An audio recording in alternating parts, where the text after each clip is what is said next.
Whirling Dervish namanya. Teori tentang Darwis yang berputar. Saya sudah mau masuk ke cinta, cuma puisi ini menarik saya untuk bekal teman-teman. Bagus untuk tidak kemerungsung. Assalamualaikum warahmatullahi wabarakatuh. Nah, saya ingin ngomong sedikit tentang ini. Tarian berputar Darwis, Whirling Darwis. Di tarian ini ada beberapa kunci ajarannya Rumi. Ya kalian lihat, kemarin di masjid juga ada. Itu ada rumusnya. Mungkin kalian lihat ini kan semakin muter semakin cepat, semakin lama semakin cepat. Ada yang tanya kok enggak pusing ya? Enggak. Ada rumusnya. Kalau pengen enggak pusing, yang pertama waktu muter, kepalanya jangan ikut muter. Jangan ikut geleng, jangan ikut ngangguk. Yang kedua jangan merem. Kalau merem ada kecenderungan lebih pusing. Yang ketiga jangan lirak-lirik. Pandangan matanya harus lurus. Jadi yang gerak cuma badannya. Posisi tangan itu penting. Tangan kanan menunjuk ke atas, tangan kiri ke bawah. Ini menjemput, menunggu hidayah dari Allah. Kalau sudah dapat disebarkan ke bawah. Jangan dilek dewe bahasa Jawa nih. Aja dipek dewe. Kalau dapat ilmu banyak, kalau dapat yang penting-penting ya disebarkan. Jangan pelit, jangan nunggu diundang dan dibayar baru mau ngajar. Ya.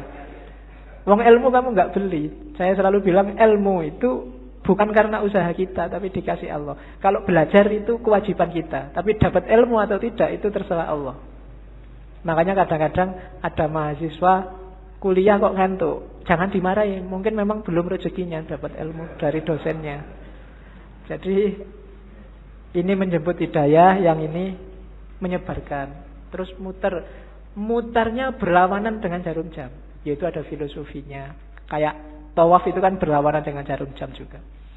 Ya mungkin filosofinya, kalau manut jarum jam itu berarti ikut ritmenya dunia. Ikut ritme sehari-hari. Tapi yang spiritual itu ritmenya dibalik. Kita geraknya tidak mendatar tapi ke atas. Saya sering ngasih ilustrasi. Kalau kamu sudah masang mur itu, kamu muternya kan harus berlawanan dari arah jarum jam, baru murnya lepas ke atas. Tapi begitu kamu searah jarum jam, murnya akan semakin mancep, semakin ke dalam. Maka tarian ini juga muternya berlawanan, biar ada energi vertikalnya, energi ke atasnya. Itu diantara rahasianya. Ada topinya. Topi ini kalau di Rumi, topi yang tinggi itu isyarat dari kuburan, makam, nisan. Maksudnya apa? Kuburan dari ego, kuburan dari nafsu, hasrat duniawi. Itu kan topi yang tidak keren sama sekali. Karena memang simbol dari nisan, simbol dari kuburan. Kamu jalan-jalan di mall pakai itu mesti dilihat banyak orang. Tidak keren. Karena memang simbolnya bukan simbol untuk keren-kerenan. Dia simbol dari ego.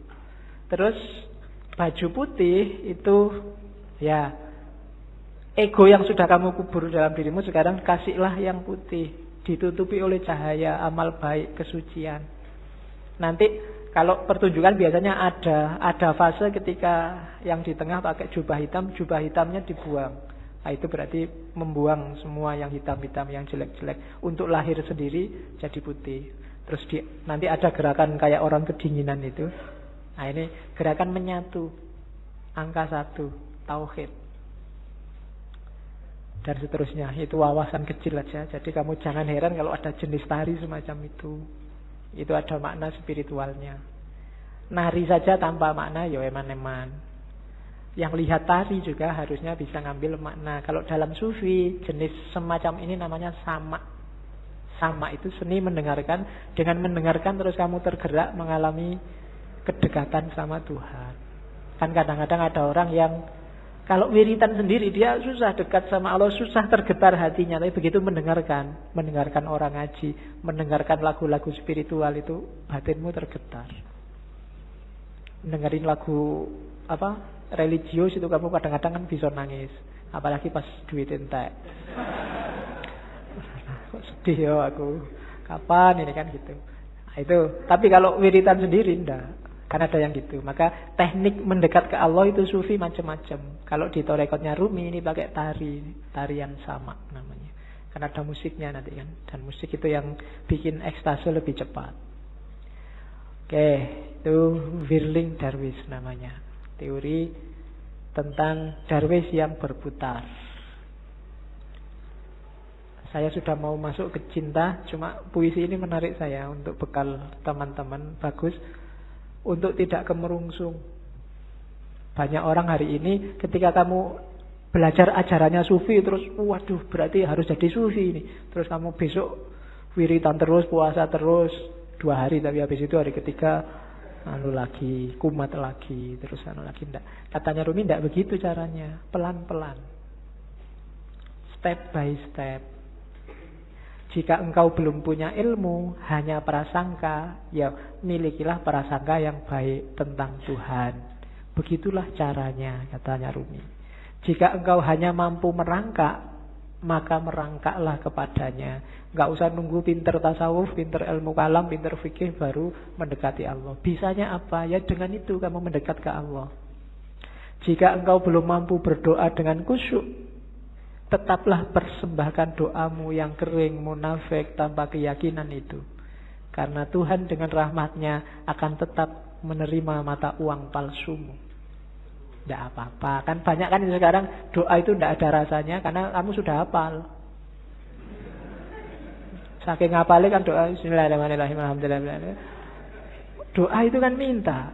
Minta apa tidak jelas. Itu mungkin malaikat ya bingung, kamu itu minta apa?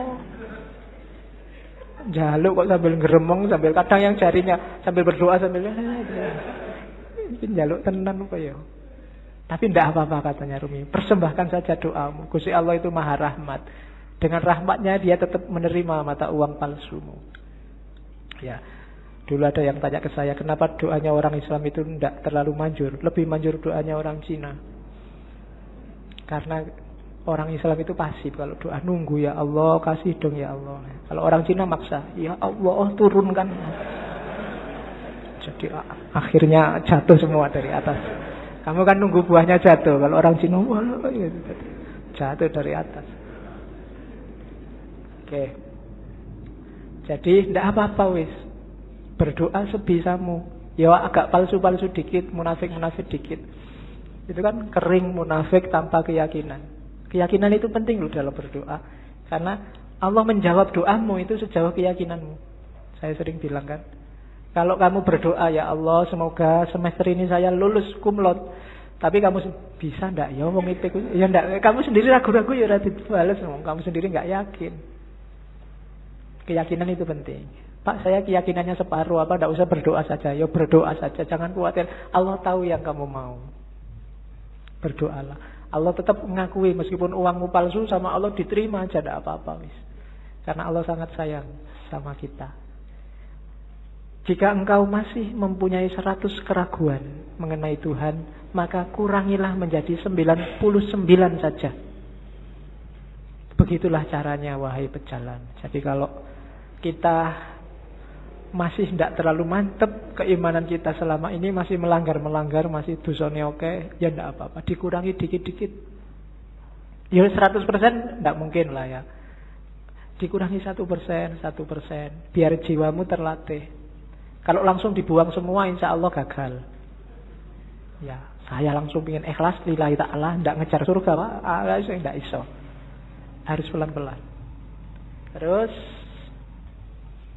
biarpun telah 100 kali engkau ingkar janji, ayolah datanglah lagi. Nggak usah malu-malu.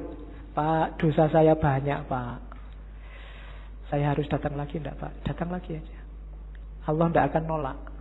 Tidak ada kata terlambat. Jadi tempuhlah jalan itu.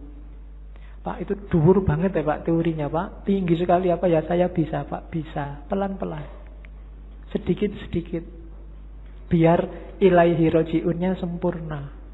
Eman-eman. Kalau nanti kamu tidak, nafasnya tidak mutmainnah, dilatih pelan-pelan. Pak, saya itu susah ikhlas Pak. Kalau sedekah mesti pamrih Pak. Ya sementara pamrih dulu tidak apa-apa, tapi tetap sedekah. Nanti lama-lama latihan. Oke, jadi tempuhlah jalan itu. Jangan ragu-ragu. Jangan nunggu. Biasanya kelemahan yang muda-muda kayak teman-teman nunggu nanti besok kalau tua. Ya, kalau yang zaman muda ndak, yang tua kelihatannya lebih berat. Memulai dari tua itu susah. Karena orang yang sudah tua itu biasanya sudah keras cara berpikirnya. Kalau bahasa psikologinya sudah jadi, dia sudah mature, sudah mateng. Barang mateng itu satu-satunya yang bisa dilakukan adalah mempertahankan kematangan atau bosok. Apa bosok Indonesia bosok itu? Iya, busuk. Jadi kalau bisa terus-terusan bertahan di mateng. Kalau tidak ya lama-lama busuk itu apa? Pikirannya tidak laku. Kalau bahasa filsafatnya out of date, ketinggalan zaman. Dirubah susah. Makanya kadang-kadang orang itu sudah tua umur 30 kok tidak kawin-kawin, itu biasanya malah susah, malah lama. Terlanjur mateng. Iya. Iya. Peribahasannya kan begitu. Jodoh di tangan Tuhan, tapi umur 30 tahun ke atas Tuhan lepas tangan. Suruh nyari sendiri. Sudah capek Tuhan, nunggu sampai umur 30 kok nggak kawin-kawin. Oke. Terus. Oke. Wallahul muwaffiq, wallahu a'lam bissawab. Wassalamualaikum warahmatullahi wabarakatuh.